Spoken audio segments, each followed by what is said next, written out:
Stop recording button. Double tap to activate. I gotta wait for it to do its thing. This is my phone that I don't dial out on. It's just a computer phone.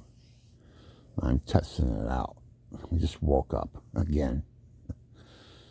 I was into the night. Last thing I knew, it was 3 a.m. in the morning or something. And I was going to mass.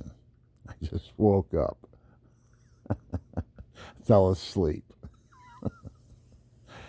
God put me to sleep. He says, "Okay, Billy," he says, "you've been to mass 3 times today. You can go to sleep."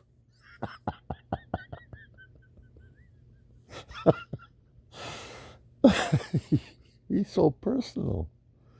He talks to me. He uses my voice to talk to me. I can use your voice, Bill. You want to hear? Want to hear what I say? I taped it a couple times. I just made a tape.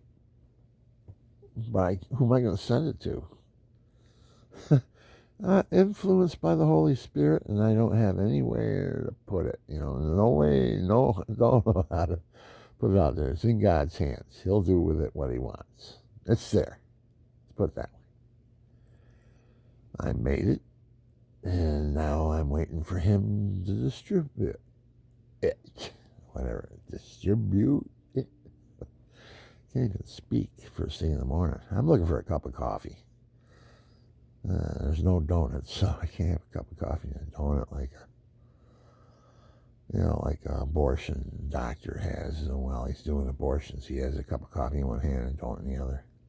He's looking at his watch. He says, "I have an 8 o'clock dinner appointment, and I can fit 2 more abortions in between now and then. Bring that one over here." They bring it over. It's two nurse nuns. They're nuns, and they're the ones that told the story. Put the woman down, and the doctor goes in and he chops off an arm, and chops off a leg, And the nuns are standing there. They hear this squealing, screeching sound, right? So what's that sound? They walk over towards the woman who's laying down there. They put their ears down. They hear this. It's a baby crying in the womb, and the spirit's telling them, "Why did you chop off my leg? Why did you chop off my arm?" And they say that. And they tell the doctor, "Yeah, the baby's in the womb screaming. You just chopped his arm and leg off." He says, "Oh, I can fix that." And he goes, chops off his head. "Okay, I can't scream no more." Narcissistic, psychopathic, sociopath. Got all the brains to be a doctor and no empathy for humanity at all. Just chop their legs off. Put them in a quivering pile. Bring on the next one. I got a dinner appointment at 8 a.m. 8 a.m.? That's the next morning.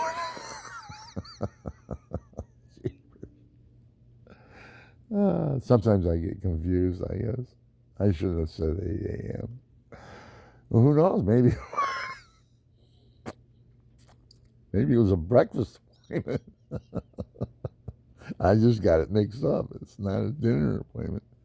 Of course, I mean, he is sitting there with a cup of coffee in one hand and a donut in the other while he's doing his abortions. Regard for humanity anymore. Man's inhumane treatment of humanity. That's the title that should go on that. When I make this video, man's inhumanity to man. 55 million? Well, if we would have let them live, we wouldn't have to open up the gates and let everybody in so we can have somebody pick the fruit and pick the vegetables There's a story about this woman. She was in the beet field. All day long, she picked beets. She was pregnant. All of a sudden, she went into labor. And she laid back. She had the child. Everybody's around her and all that stuff. And they laid the child in her arms. And she's feeling so beautiful. Oh, I got a baby, you know. And then she looks at her environment. She looks at all the beets. And she thinks the future for her child. And she just sits there and goes, the beets. The beets. Oh, no. The beets forever? Picking the beets? In other words, what's her child coming into the world? How's he going to be brought up? Picking the beets. So you look at the way people look at it that are there. Picking the beets. There's no way out. They're going to try to take advantage any way they can. When they come into the nation or come into the United States, they have to have some type of cause why they're coming in, either persecuted or, you know, when they come in that way, if they're not going to fill out an application for citizenship. And wait. They have to get in here. It's critical. So Biden opens up the gates and he's letting everybody in. And going, well, they're taking all of our Social Security here. What's going on? Why is he getting $3,800 a month and I only get $367 a month on Social Security? That's what's screwed up about it. Everybody here, the reason why we're mad is because we're not getting the money they're getting when they come in from our Social Security. What happened to all them people that never collected Social Security, that worked their whole life, got to 61 years old, and died? Where'd all their money go? Some immigrant coming in the United States. That's where it went. Because that's our laws, you know, we help them out. Get them going, get the economy going. You know, there's a precision here. There's a system that has to be fed. That's all Biden's doing. He opened the gates up because we're at zero population growth right now, people. They got it listed as we populated the United States with about 1 million people since that abortion law went in. You know how many people we've aborted? 55 million. There's all the deaths from World War I to now, about 600,000. And we killed 55 million people of our own country. That's worse than 5 wars. 5 wars with 600,000 people being killed.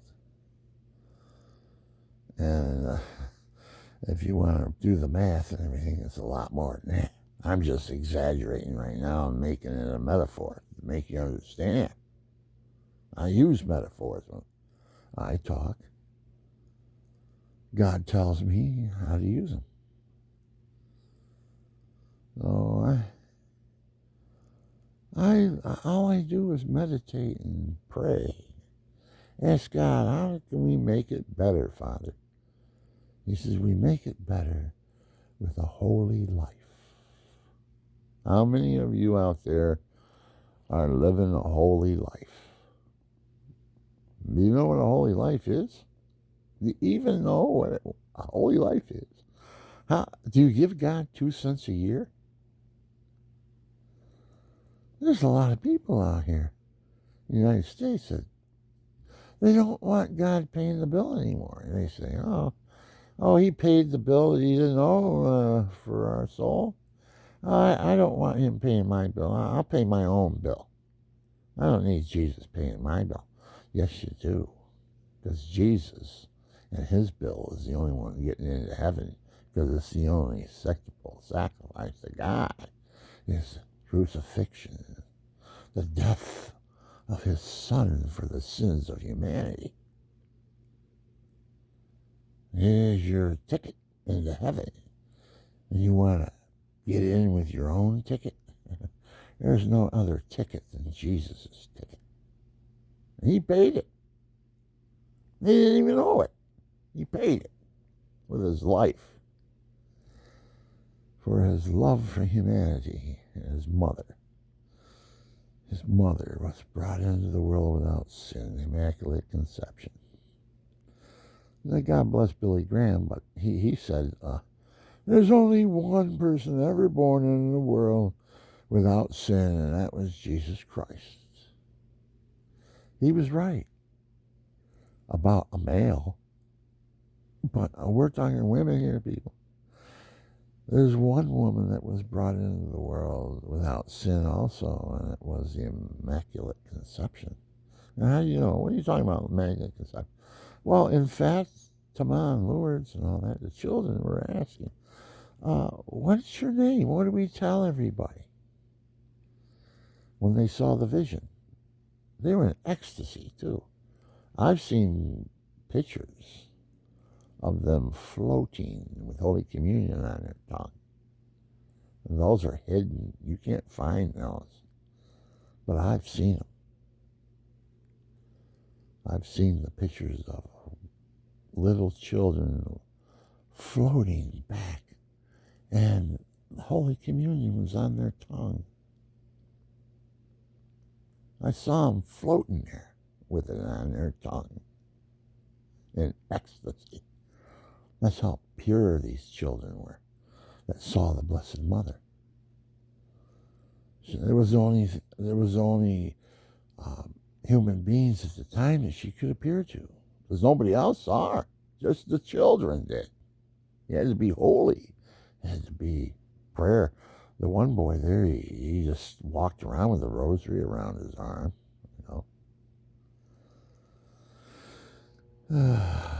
Say the rosary, people. The rosary is the sword that keeps the devil away. And he's doing everything he can to make it so it's fatiguing. And I don't know, I can say the rosary. It's a repetition of prayer and everything. No, it isn't, people. It's not repetition in prayer. Repetition of prayer is asking for the same thing every day, all day long, all night long, everything, praying that way. Instead of saying, God, if your will be done, may I have something that's holy? Because he's not going to approve anything that isn't holy. And if you love him with your whole heart and soul and mind, and you go to the confession, John 20, verses 19, 23, confess your sins. Those sins you shall retain will be retained. How do you retain a sin? The priest does. The foot-washed priest. Leaning on the hands down through the ages. That's God's priest. They were infiltrated, the corruption, because in order to own property or be rich or anything like that, you had to be of nobility or clergy. And people joined the church for the wrong reason, because you can't get in nobility when you're a peasant. No way. Matter of fact, all the way up until my grandmother, they forbid nobility to mere peasantry. They had to live together without any documentation or anything. And that's what I come from. I come from that.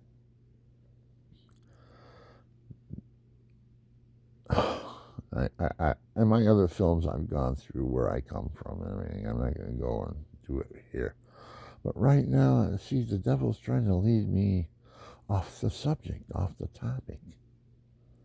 Trying to get me into myself rather than what is the problem. The problem is abortion and perversion.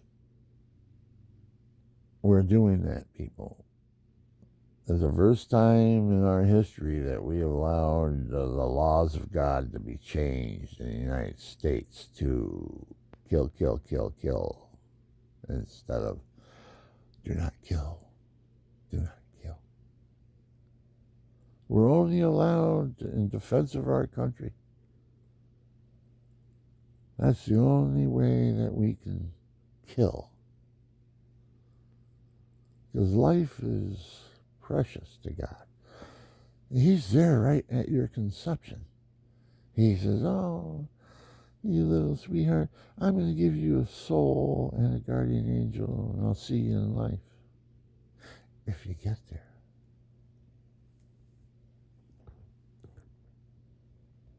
Stop recording button. Stop recording button. Double tap to activate. Oh, double.